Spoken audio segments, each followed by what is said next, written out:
Well, it's not perfect, but could have been a lot worse. I mean, there's a bit of chipping here, and this got kind of scratched up here, but usually you can take these scratches out with some finish, some, what's that stuff called now? I forget. Some stain. Yes, that's right. And I just had to sand these edges down now. Just need to sand these all, and then they'll be straighter. And this, a big chip of the veneer came out. I mean, I'll try and glue that back in, but I mean, I think it's okay. It's pretty good. Once it's sanded, it'll look a lot better. Oh, oops, I looked like I broke this a little bit. Or maybe that was already like that. Oh, it's metal. There we go. Yeah, it just got bent in. Huh. I might put a light bulb or something up in this, because there'll be nothing in there once I get the radio in there. I'm just going to try and sand all this up and then put some stain on these scratches, and it should look a bit better. Alright, I have sanded it a bit. It's looking much better. I just need to glue this veneer back on here. I also centered the chassis and the cabinet so that all the knobs are, you know, centered. And I'm kind of marked it out on the back. I also wasted some time drawing this in there for some reason. But anyway, I centered it out and kind of did a pencil line around the chassis so I'll know how to line it up, because it was kind of hard to, you know, get it perfectly centered, but there it is. I also cleaned up the tubes. There's a before and after. This one hasn't been cleaned, and all the other ones have been cleaned. See, they shine up real nice just with a bit of cleaning. I'm gonna polish the chassis eventually, because these cans can shine really nice too. They're aluminum, so it can be pretty good. I also figured something else out. So last time when we powered it up, it was working, but it just wasn't loud. It wasn't loud as it should be. And, you know, of course I think, oh, capacitors are the problem. Well, this radio uses a push-pull audio amplifier, and the audio output transformer is right here. And yet, the speaker plug only has 3 wires, 3 connections. And I was thinking, how is that possible? It's literally not possible to connect the field coil and the push-pull audio transformer to only 3 wires. You need at least 4. And I looked on the schematic, and this is also true. They use 4 wires. So what has happened is the plug has broken so that one side of the transformer winding is disconnected. So only one of the 45 tubes is actually doing anything, so it's only half as loud as it should be. And yes, this is the original PHILCO plug, and unfortunately, the pin is snapped right off. I don't know. So I'm gonna have to drill those rivets out and see what I can do about that, because I like this plug. It's the original PHILCO, and it has the flat side, because if I replace this plug, I'll have to find one that has, I'll have to sand down a regular tube base, and it will just look ugly, whereas this is a nice PHILCO. So I'll have to see if I can fix that. Yeah. Okay, so my next step was to create this template out of cardboard so that I could have everything lined up just right for when I cut the piece of plywood that's going to go on here. So it's good enough. It just maybe slightly off in some places. The knobs aren't quite perfect, but you know what? It's pretty good for some cardboard. Okay, here it is. I cut out the front panel. It's pretty basic, but you know what? It works. I'm gonna need some not spacers, but just trim to put in this gap, because it looks really ugly. And it's like about a 1/2 inch, so that should be easy. But yep. And the next thing I'm gonna do is I need something to hold the speaker up because, well, it won't, I'm not going to use, you can't bolt it to the front because it's designed to be bolted onto a shelf. So I'm going to put a shelf to hold the speaker up because I have this is old wood from that console that I smashed up. And you know what? This is perfectly solid wood. Why not use it for something rather than burn it? So I'm going to cut out a shelf and some supports for it, and then we'll screw those in, and then I can have the speaker mounted. Well, here you can see what I'm going for. I have just screwed these in with one screw, so just like a test fit. And see that? It fits right in there, and I have a spacer here, like the original would have, and then I have it on this shelf, which isn't glued in yet. But I'm going to drill some holes right here for some bolts, if I can find some bolts. And, well, I'm happy. Look at this. It actually looks decent. The speaker fits. It's not going to fall out and smash on the floor. And the plug fits right up there. I still have to fix that, by the way. But chassis work's coming later. I want to get the cabinet all fixed up first, how I want it, and then we'll fix the radio. Yeah. Alright, I'm kind of getting bored of doing the cabinet, so I want to do some work on the chassis today. And we're going to start with the power supply, because there's still a bunch of these in there. This is a dry electrolytic, so that's probably why there wasn't that much hum. Oh, there's two 10s in here. Oh yeah. There's two 10 UF capacitors in here. And then there's one over here.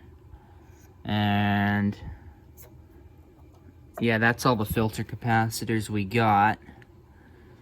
So, and there's this. I think this is an AC line capacitor. That will need to be replaced. And then probably some of these need to be replaced. But I'm just going to go ahead and change this first and this. And I'm also looking for a place where I could install a fuse. Because I kind of want to install a fuse on this, but I don't see a good place because this thing is absolutely packed in there. Yeah, there's not a good spot at the back for a fuse because, well, yeah. Okay, I'm kind of coming up with a plan of what I'm going to do because it's really tight under this chassis and there's some stuff I want to get done, want to add to it. I want to add one of these. I want to add a bucking transformer to lower the voltage going to the radio to 108 volts. And this is going to mount right here like that. And then on the underside of this plate, I'm going to mount a terminal strip for the filter capacitors. This is going to be really tight to get all this in, but I'll try. Well, there's a certain point where you just say, fuck it, I'm done. And I reached that point, so I'm going to just build a separate little power brick thing that has this transformer and a fuse in it. Because there's just not enough room on this chassis. It's just pissing me off. So I got the terminal strip on there. I've got this shitty piece of ugly sheet metal because it's literally all I could find. Whatever. It's good enough. Nobody will actually see this part because it's all hidden behind the transformer. But still, it looks ugly. But whatever. It doesn't have to look perfect, I guess.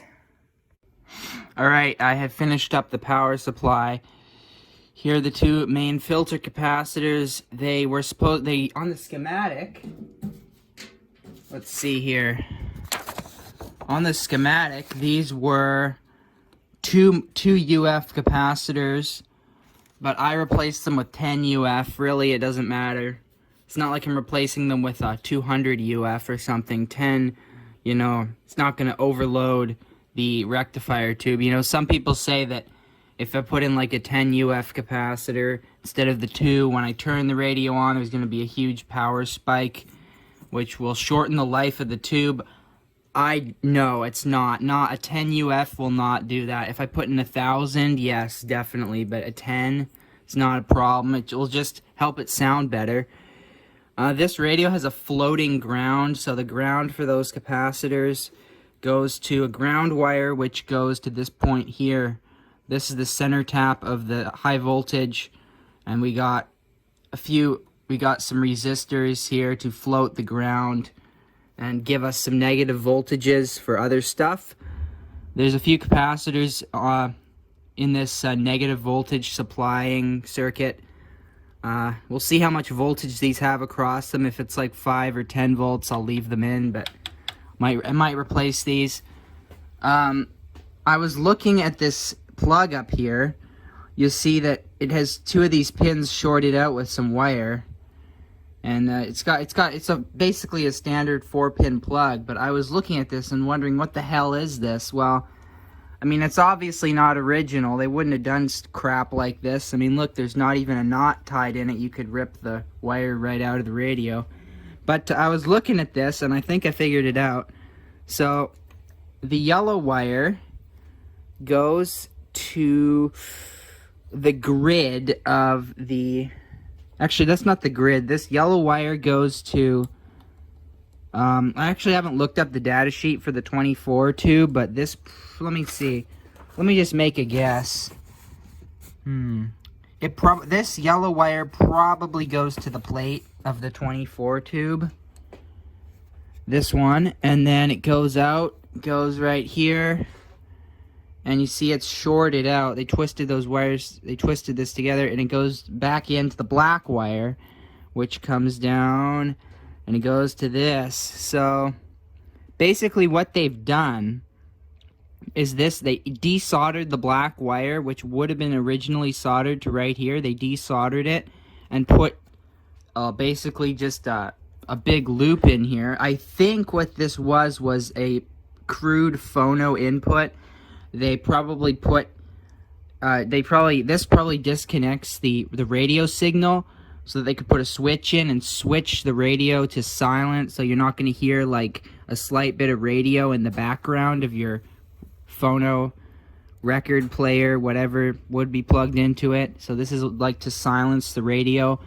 And the other 2 wires here, what is it, the blue and the green. Let's see, let's trace these out. The green wire, I don't know, I think that goes to, I don't know what that is, but the blue wire comes right down here to the grid. You see this pin is further apart than any of these other ones. This is the grid of the 27. So this, let's see, this is probably... that grid right there. They probably just cut the wire and soldered this mess in. So I'm going to eliminate this junk and just revert it back to how it was. I am going to add an input though somewhere. I'm going to have to drill a small hole in the chassis somewhere. But I'm not going to do it like this. This is kind of stupid. There's also, I'm going to replace just some of these other capacitors. Like, I really just hate this thing here. It's what a mess. And it's getting chewed up by grinding into that. This capacitor is this one right here, a 0.5 from the detector to ground. And then I was also looking, and I realized that this stuff like this and this are replacements. You see here, this is the PHILCO used these Bakelite block capacitors. It's just a small box with tar and a capacitor in it. This would have been a 2-lug capacitor. There's one here, and there would have been another one here. But this capacitor must have gone bad, because what they did is they cut, you can see there's a wire there. They cut this, ripped it right off, and they put a new capacitor going between here and ground. So, yeah, that's kind of annoying, because if they hadn't cut that off, I would be able to, you know, take this block off and put a new capacitor in it. But they kind of ripped that off. There's another one here where they actually desoldered it and bypassed it with this capacitor. And I think that's it. Like, this one's still in circuit. This one's still in circuit. This one is. This one. This one. And this one is the first one I'm going to replace. This is the AC capacitor. You see here, it goes across the power cord to ground. And even when the switch is open, this is always connected. So if you leave this thing plugged in, this could go bang one day. I'm going to do that one first, but I'm going to go through and I'm going to just measure the voltage across all the capacitors, and any that have more than like 10 volts across them are going to get replaced. Yeah. Oh yeah, and I also still have to fix that speaker plug that was broken. I still don't know what to do about that. Okay, we're ready to go for the power up with the new power supply capacitors. Got a B+ meter. I have bodged in the speaker. I mean, look at that. That is, oh boy. This speaker plug's really annoying. So I'm gonna just power it up with the, forget the freaking light bulb. We'll just use the Variac on this. It's not gonna blow up.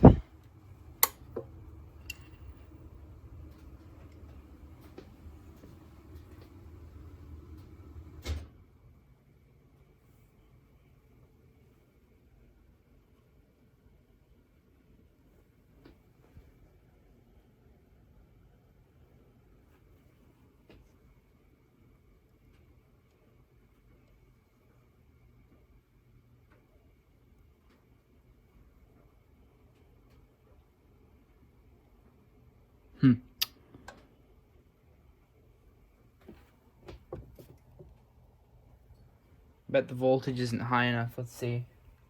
It's on like 60. So yeah. Oh yeah, I'm hearing some hum now. Some audio hum.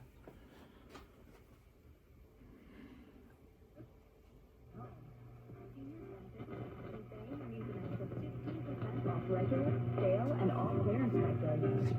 Visit us in store tomorrow and every Tuesday to take advantage of Senior Day savings. Only at Hudson's Bay Store. The tone control is really hard to rotate. I need the knob.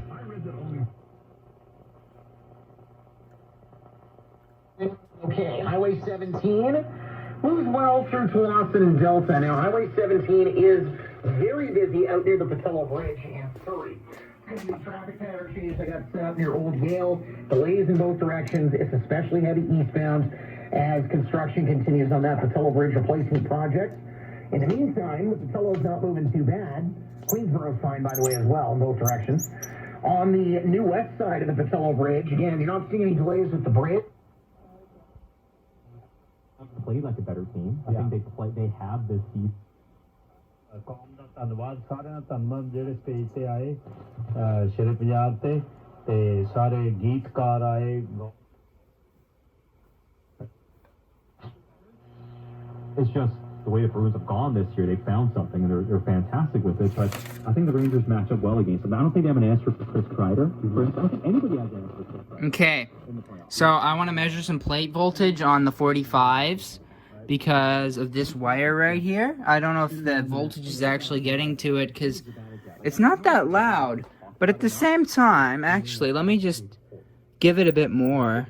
Impossible to stop. He gets to the areas he wants to get to. He wins battles, good defensively. The man does everything. We're getting 350. Is that enough? I don't think we do. That's pretty good. He's a legitimate #1 centerman on that team. We talked about Pedersen being a top 10 center in the league. I don't feel like Zibanejad ever gets into that conversation, but for me he should be.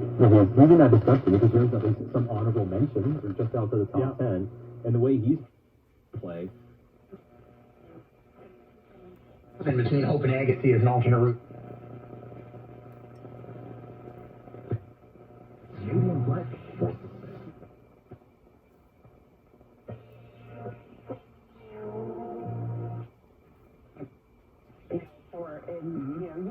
Anyway, there's nothing good on AM, so.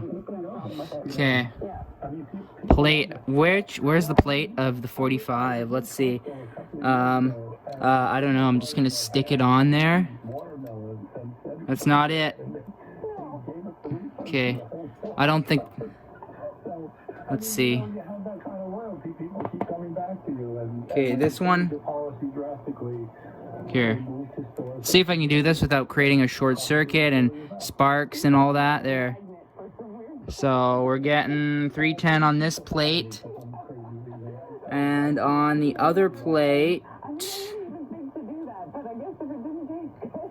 0. 0. Yep, 0 voltage. Yeah. So, it's fucking... I'm still not getting the full audio power because, I mean, look at this shit. No wonder it's not working properly. See how hot the tube is getting. It's not hot. Okay, so... Okay, fuck, my phone is, like, losing the charge, but anyway. This tube is hot. This tube is barely even warm. Let's pull it out. Look. Nothing. No difference. So, only half the push-pull audio is working still. It's the speaker plug. I mean, yeah. I'm gonna go and measure all the voltages across the capacitors, and then I'll be back. Oh yeah, and I'll go charge the battery.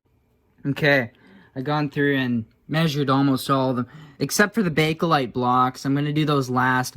Any of the, regular capacitors, those are going first. I also noticed something funny. This one I thought was really funny, so... This is the kind of stuff I used to do. So basically, that wire for that capacitor solders right there. And this capacitor is this one. It goes from one side of this interstage transformer to ground. It's this one. And what they did is they took a really long wire, they soldered it all the way here, and the ground is grounded to that little thing right there. Like, how stupid, They could have soldered it from there right to the chassis if they had one of these. So I'm going to use this to solder the capacitor from there right to the chassis, so it'll be nice and neat, and I won't have to put this stupidly long wire in there, and yeah, whatever. This is one of those red plastic capacitors. 0.5 at only 200 volts. Wow. And then this one was also bad. See, I put a dot on it. This was a 0.05. I don't know where this one is on the circuit. This one was also had voltage on it. This one didn't have any voltage on it. This one didn't have any voltage on it. It had like 3 volts. I forgot to measure these bottom ones, but whatever. This one was fine. This one was fine. This one was bad. This is the grid coupling capacitor. It needs to go. This one was bad.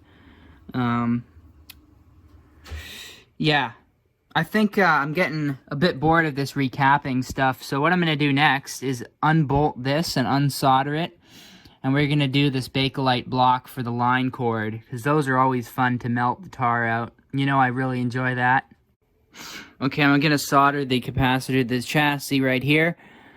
And if you do solder something to the chassis or a piece of metal, make sure you sand it. I used a bit of sandpaper to rough that up so it'll stick well, because this metal can be dirty or corroded, and then your solder will just break off. So you want to make sure it's clean and sanded a little bit, so it'll hold on there really well. So I'm just going to solder this right like that. Of course, I can't really do it on camera, because that would just be kind of pointless anyway. And who wants to watch that anyway? I'll just show you when it's done. Well, there it is. I mean, it's hard to solder with that thing because it's so massive. It gets in the way. It barely fits in here. So There it is. It's soldered on nicely, though. That's not coming out. Much better and easier than running a big long piece of wire down to something thin that you can solder to, is to just solder to the chassis if you can. There we go. What else is there to replace? Oh yes, there is. I cut that big one out that was right here. That one needs to also go to ground. I'm gonna solder it to this little ground here, and then it goes to this black wire here. Okay, well, as I'm listening to it, the sound just seems very muffled. And I'm looking at this capacitor on the grid of the first audio, and I'm thinking about just, you know, cutting it out. It's not an original, so...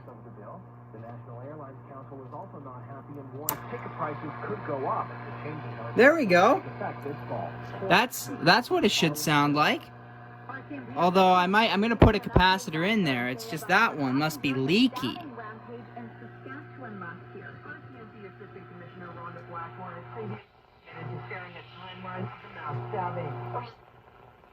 Now it actually has some high notes and actually has some treble now.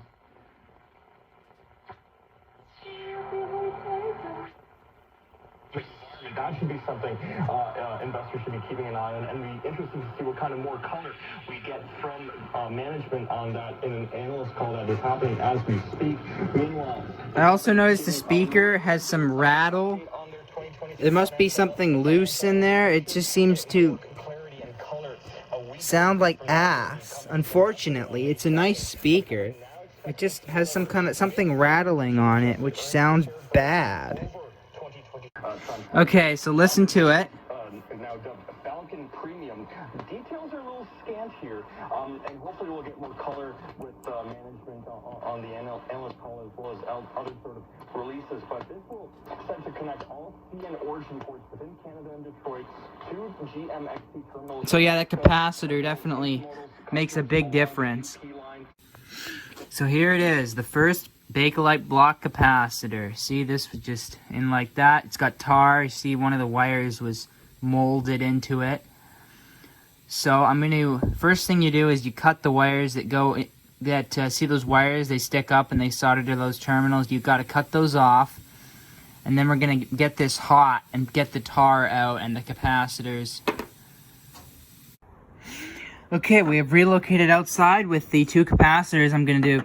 This is the audio grid coupling capacitor. This needs to be replaced or it'll destroy one of the tubes. And this is the AC line capacitor, little filtering capacitor. And what I did is I just took a little drill and just spun it with my fingers and cut those little thin wires that go to the capacitors. And I'm going to put them in my toaster oven, and I'm going to use this screwdriver to stick it in there and push the old capacitors out the back once it has been heated up enough. So all you need really is like a screwdriver, some pliers, and something that gets hot like this. I'm going to stick these in there and give it a minute or two, and then we'll get that out. Okay, it's done. Oh yeah, all that smoke. Oh yeah, I overcooked it a little bit here. So I'm just gonna take my screwdriver and push those old capacitors out. Of course, I can't really do it on camera, but you know what, you don't want to see that anyway. Well, there we go. The capacitors come out really nicely. See that? It's nice and clean there now. You just clean it up with a piece of paper towel, and there you go. Ready for new capacitors. That didn't take 5 minutes to get those out. So I just can't see any reason why you wouldn't restuff these PHILCO block capacitors. It's so easy, and it's cool. Okay, I have rebuilt the two capacitors. Here's the audio coupling capacitor, and this is the AC line capacitor. See, I used two of those AC safety capacitors. I couldn't find any .01s that would fit, so I used a .003s. It'll be fine. I'll just, this one goes right up here, and this one goes right in here. So I'm gonna get those installed, and then we'll give it a test. Okay. The caps have been installed. It's much louder with that replaced. Counterflow should be coming in about 10 minutes time. Northbound tunnel, no delays. Once that. Marchand was asked about that.